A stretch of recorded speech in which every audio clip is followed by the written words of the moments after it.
and the leaders, United Nations diplomats, ambassadors, and other dignitaries, distinguished guests and delegates. Ladies and gentlemen, on behalf of the President of the Republic of Kenya, His 45th Lions United Nations Day. Mr. President, at the onset, I wish to appreciate the role the Lions Club plays in moments of challenges, especially during the height of COVID-19. Although we are not yet out of the woods,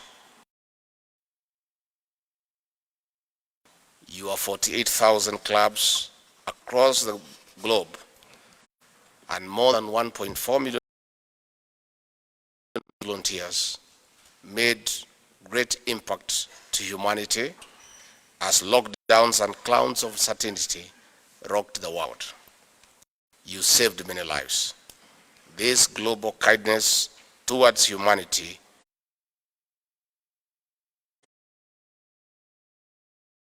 is bold and it matters. Mr. President, we meet here today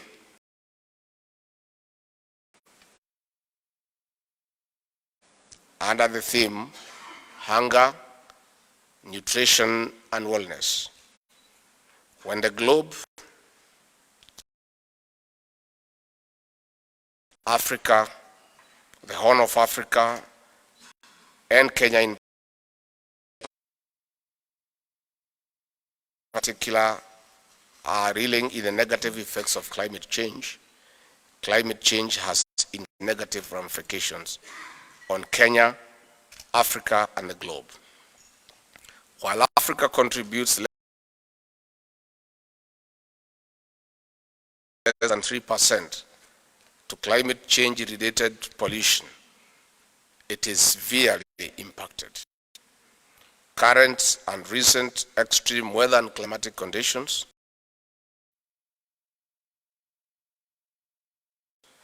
including heat waves, wildfires, floods, hurricanes, and several missed rain seasons,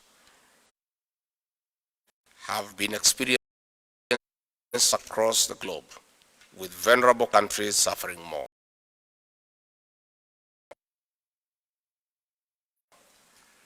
We are in a crisis. No doubt, the world is bleeding from the impacts of climate change. Kenya is bleeding from the impact of climate change.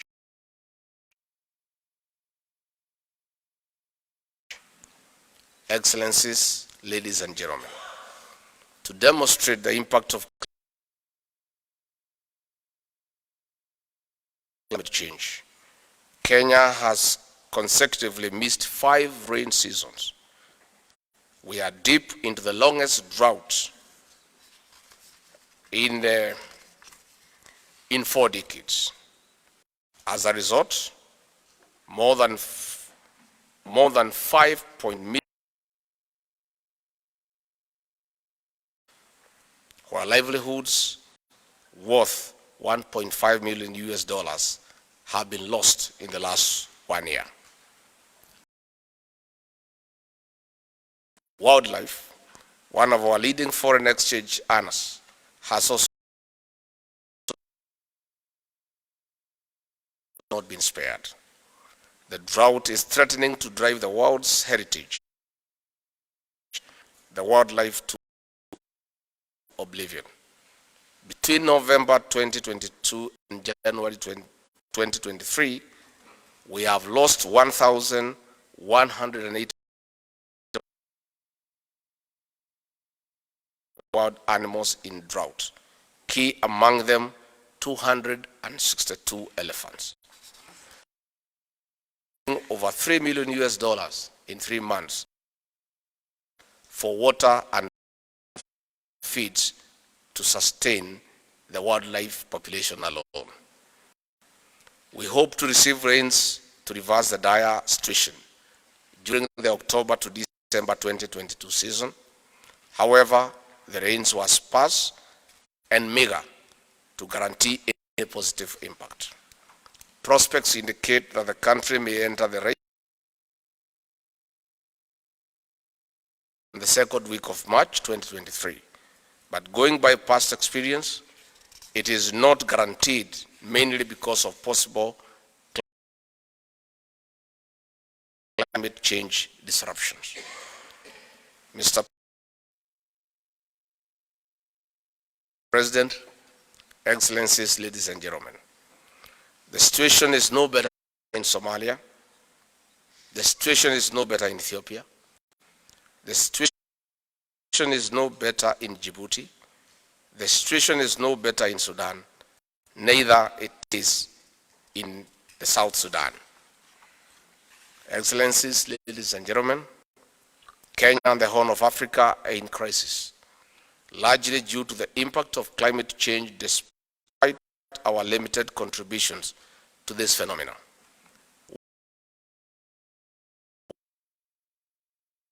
One of the key drivers of climate change is the rising levels of greenhouse and other emissions, with carbon dioxide being one of the leading causes of global warming. As of 1992, global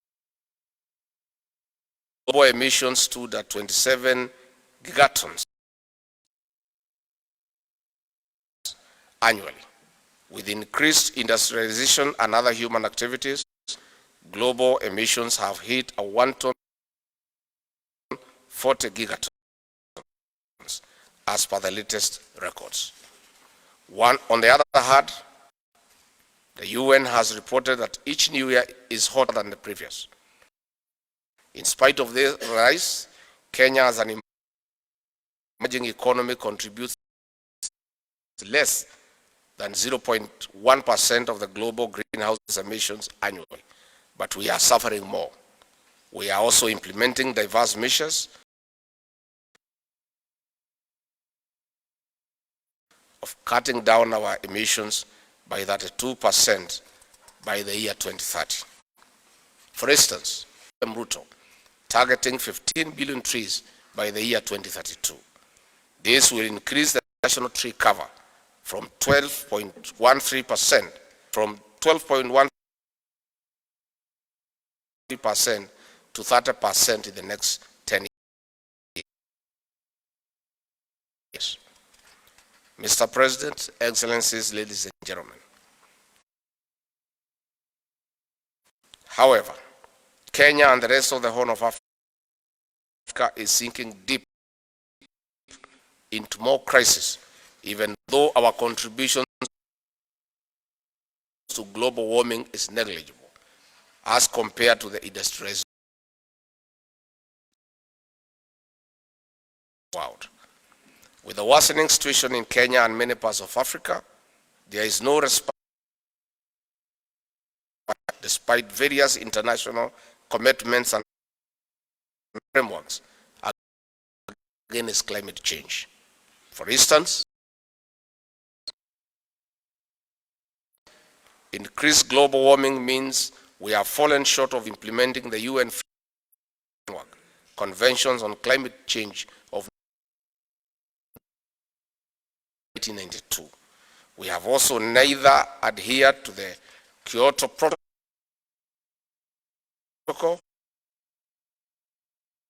of 1997, nor the Paris Agreement of 2015, just to mention but a few. Excellencies, ladies and gentlemen, Kenya is taking immediate and a few long-term measures in response to drought and famine.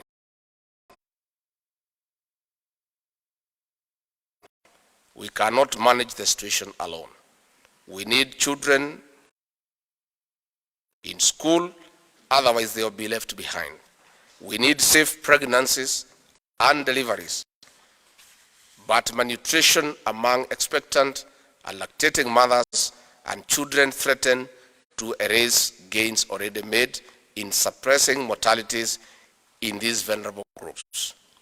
The ripple effect is that hungry people cannot escape poverty. They cannot be healthy. They cannot go to school.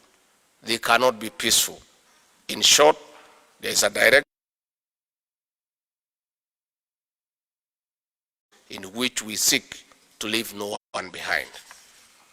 Excellencies, leading of the Sustainable Development Goals calls upon us to embrace partnership in development. This is only possible if we partner in implementing of climate action commitments and other frameworks. For instance, we need to prioritize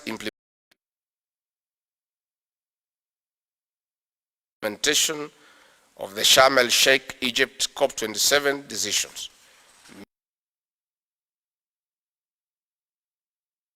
establishing and operationalizing a fund. We also need full commitment and implementation of the contribution of $100 billion towards climate change mitigation measures. In this regard, development countries need to honor the Paris Agreement for the emerging economies like Kenya to implement their side of the bargain.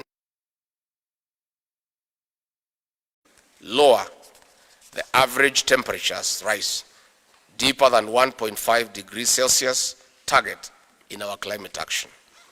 As highlighted earlier, Kenya targets to plant 5 billion trees by 2027 and an additional 10 billion trees between 2027 and 2032 from countries which cannot necessarily reduce their greenhouse emissions. This can help us in strategizing better on adoption and integration of climate-smart sustainable development and other resilience plans in line with the development agenda of the Kenya Kwanza administration over the next 5 years.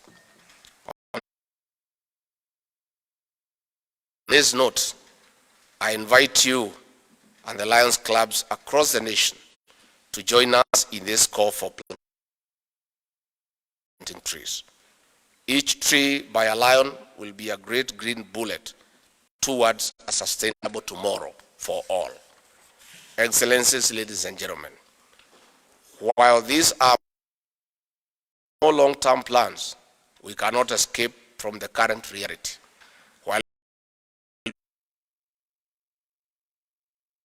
we appreciate the UN family and other national and international non-state actors for their support of the more than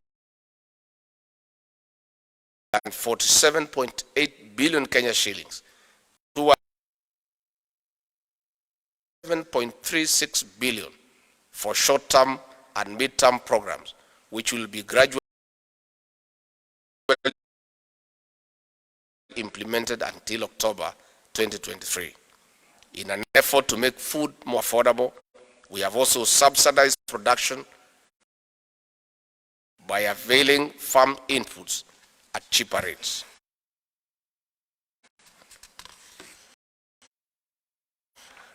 But for sustainability, we call upon more partnership and commitment to long-term solutions.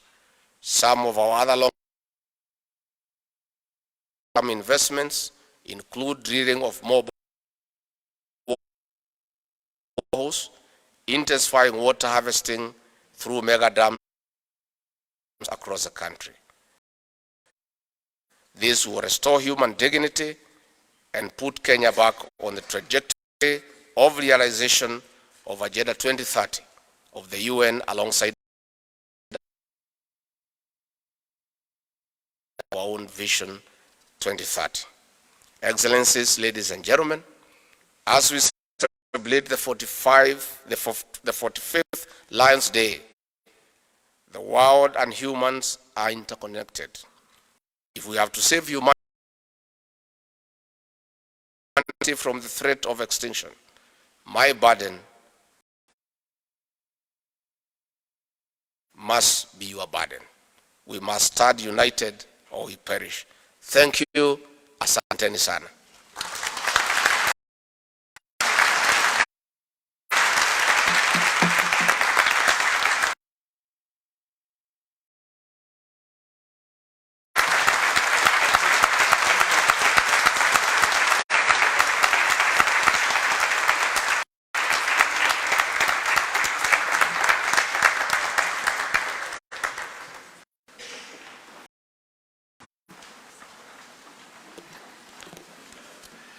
Thank you so much, Your Excellency, for being with us here today. We are grateful for your leadership and insight as we continue to make a difference in our communities and through our collective partnership. International President Sheehan would now like to present you with a token of our appreciation for being with us here today.